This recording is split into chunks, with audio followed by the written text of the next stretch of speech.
네, 아침에 마시는 건강한 음료 한 잔처럼 오늘도 건강한 주식 스토리 전해드리는 모닝주스 순서입니다. 오늘 함께 해주실 두 분 소개해드릴게요. 중금증권의 김우식 부장 리서치하는 최성환 대표 나오셨습니다. 안녕하세요. 안녕하십니까. 네, 반갑습니다. 자, 두 분과 월요일 모닝주스 시작해 보겠습니다. 먼저 지난 금요일장부터 좀 보도록 하죠. 최성환 대표께서는 어떻게 보셨어요? 네, 네. 지난주 코스피는 약보합세로 마감이 됐고요. 말씀하신 것처럼 코스닥은 한 2% 정도 상승을 했는데 지난주에 개인들의 코스닥의 그 순매수세가 한 4천억 이상이 될 정도로 상당한 상승세를 나타냈습니다. 특히 하락폭이 컸던 바이오주의 반등이 특징적인 점이었었고요. 지난주에 미국 FOMC 회의에서도 나왔다시피 올 하반기에 미국의 금리 인상이 두 차례로 예정이 되어 있고 이렇게 됨에 따라서 외국인이라든지 기관의 그런 큰 폭의 매수세로 전환하기는 좀 어려운 상황이지 않나 지금 상황에서는 그렇게 판단하고 있고요.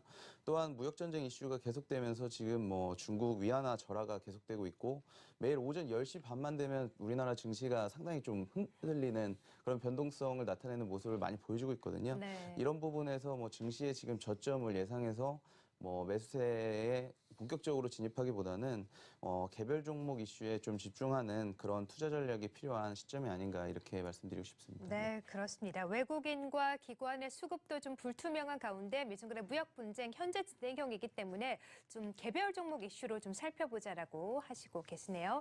자, 두 분과 함께 지난 금요일장 한번 얘기를 나눠봤고요. 이제 오늘장 이야기 나눠보겠습니다. 김성환 대표께서는요. 예, 예전에 저희 선배들이 드렸었던 말들 중에서 실생활에 바꿀 수 있는 주식에 이제 좀 투자를 하라 이런 얘기들을 많이 들었었습니다. 그렇죠. 근데 네. 지금 뉴스를 틀자마자 나오는 그런 헤드라인 1번이 이제 무더위 이슈 아니지 않겠습니까? 폭염이 그칠 줄 모르면서 이 냉방기구 사용량이 상당히 늘어나고 있는데요. 이제 에어컨 없으면은 잠을 자지 못할 정도 그런 상황이 된 것 같습니다.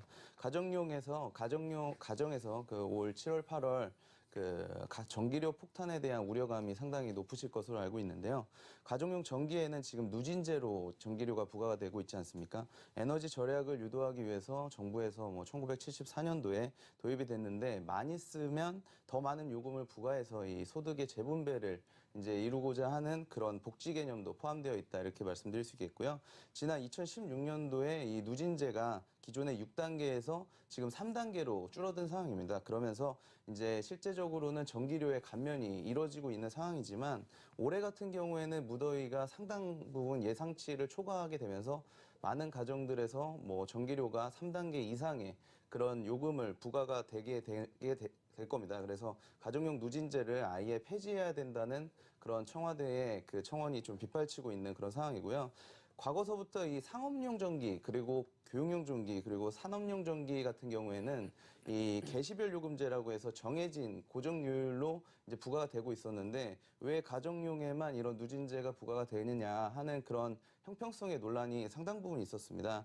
그런데 지금 가정에서 사용하고 있는 전체 그 사용량의 비중을 보면 한 13% 정도에 불과하거든요. 그래서 이런 부분들을 요금을 많이 낸다고 해서 이제 좀 줄어든다고 하더라도 이 효과는 미미하다 이렇게 말씀드릴 수 있겠고요.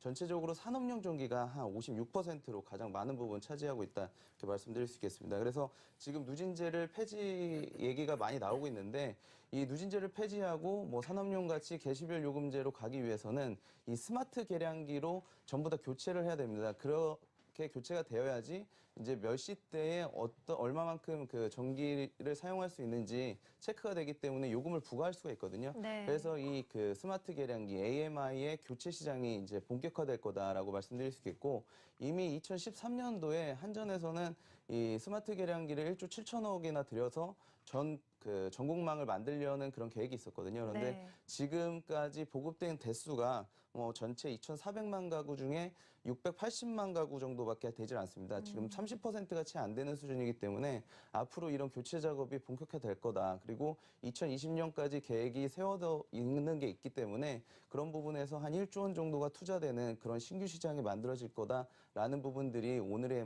이슈가 되지 않을까 이렇게 판단하고 있습니다. 네, 그렇습니다.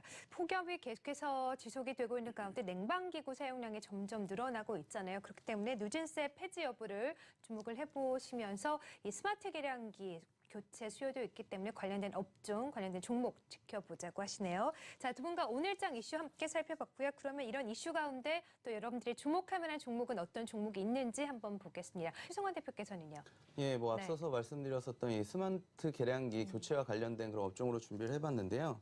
국내 그 관련된 업체들이 PS텍 그리고 옴니시스템, 누리텔레콤 이렇게 3개 업체 정도로 정리해 볼 수가 있습니다. 그 중에서도 이제 PS텍 같은 경우는 민간 건설사라든지 이 한국전력향 그 스마트 계량기 시장에서 점유율 1위를 기록하고 있는 그런 업체라고 말씀드릴 수 있겠고요.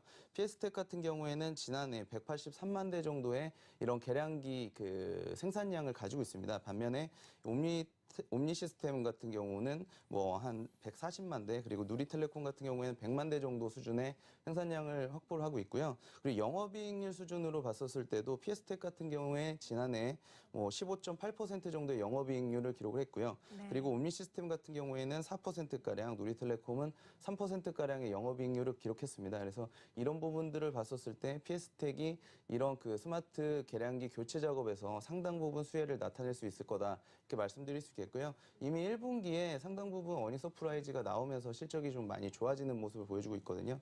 거기에다가 지금 증시가 상당한 변동성을 나타내고는 있지만 1분기 기준으로 현금화 가능 자산이 1,000억 원에 달할 정도로 지금 시가총액이 1,100억 정도거든요. 그래서 이런 부분들을 감안했을 때 상당히 안정적인 그런 그 재무 구조를 가지고 있는 업체이기 때문에 주목해 보시면 좋을 것 같습니다. 그리고 제가 주말에 이제 그 IFC를 다녀왔는데 보면은 CGV 관람객들이 상당히 많이 늘었더라고요. 아, 그래요? 그리고 네. 지금 덥기 때문에 이런 몰들에 사람들이 그쵸. 엄청 많이 몰리고 맞아요. 있는 상황인 것 같습니다. 그래서 이제 CGV 관련된 이야기를 좀 말씀드리려고 하는데 네. 지금 CGV의 주가가 상당히 지금 좀 저평가되어 있다고 판단이 됩니다. 뭐 상반기에 관람객 증가율이 뭐 0%대로 거의 미비했었던 그런 결과지 않나 이렇게 생각이 되는데요. 이번 주말에 그렇지만 뭐 신과 함께 2가 개봉이 되면서 500만의 관객 수를 거뒀다고 하면서 상당히 지금 덱스터 같은 업체들도 좋아지고 있는데 전체적으로 봤을 때는 이런 여름 특수가 예상이 되는 이 극장가의 호황을 좀 예상해 보면은 좋을 것 같다라고 말씀드릴 수 있겠고요. 네. 지금 상영 중인 미션 임파서블도 뭐 한 500만 정도가 되고 8월 8일이면 뭐 황정민 주연의 공작이라든지 뭐 맘마미아 2, 뭐 조승우 주연의 뭐 명단 같은 그런 라인업들이 줄줄이 예상이 되고 있기 때문에 지금 뭐 이런 기대작들을 통해서 극장가가 더 호황이 되지 않을까 이렇게 판단하고 있습니다. 그래서 네. 지금 주가 수준이면 뭐 바람직한 그런 투자 적기다라고 말씀드릴 수 있겠습니다. 네, 이렇게 더울 때도 쇼핑몰에 많이 가시는 분 늘어나면 저 몰캉스라고 또 하잖아요. 아, 네. 그런 의미에서 또 관심 있게 종목을 보자고 하셨습니다. 오늘 최성화 대표께서는 PS텍 그리고 CJCGV를 관심 종목으로 주셨네요. 자, 이제 두 분의 오늘장 주스 맛과 또 전략을 함께 들어보겠습니다. 이번 주는 어떤 전략을 짜보면 좋을까요? 최성화 대표께서는요. 예, 뭐 네. 몸에는 좋지만 맛은 쓴 생강차로 정해 봤는데요. 네. 최근에 개인 매수세가 상당히 무서울 정도로 뭐 확대가 되고 있습니다. 지난주에 바이오 반등이 급격하게 나타난 것도 이런 이유였었는데 아마도 지난주에 개인 매수세가 4천억 정도가 됐거든요. 그래서 이런 부분은 올 들어서 최고의 그런 매수세가 아니었나 이렇게 판단이 들고 있고요. 이미 상반기에 한 8조 원 정도 개인 매수세가 코스피와 코스닥에서 나타났습니다. 근데 이런 부분들이 지금 뭐 증시가 좀 호재를 찾아보기 좀 어려운 상황에서 어떻게 작용할지 좀 우려감이 좀 있는 상황이거든요. 그래서 이런 부분들도 좀 감안하시고 보면은 뭐 위안화가 계속 이제 좀 평가 절하되고 있는 부분도 우려가 되고 그리고 10시 반만 되면 이렇게 변동성이 좀 확대되고 있는데 이런 부분들을 좀 잘 감안하시면서 뭐 전체적인 시장 흐름보다는 개별주에 좀 주목하는 그런 그 투자 전략이 바람직하지 않나 이렇게 판단하고 있습니다. 네. 자, 두 분 말씀을 종합을 해보면 어쨌든 이번 주도 대외 이슈의 향방을 좀 주목을 해보면서 개별 종목 위주로 대응을 하자고 하셨습니다. 자, 두 분과 함께 한 주의 시작 월요일 모닝주스 진행을 해봤고요. 여기서 인사드리겠습니다. 고맙습니다.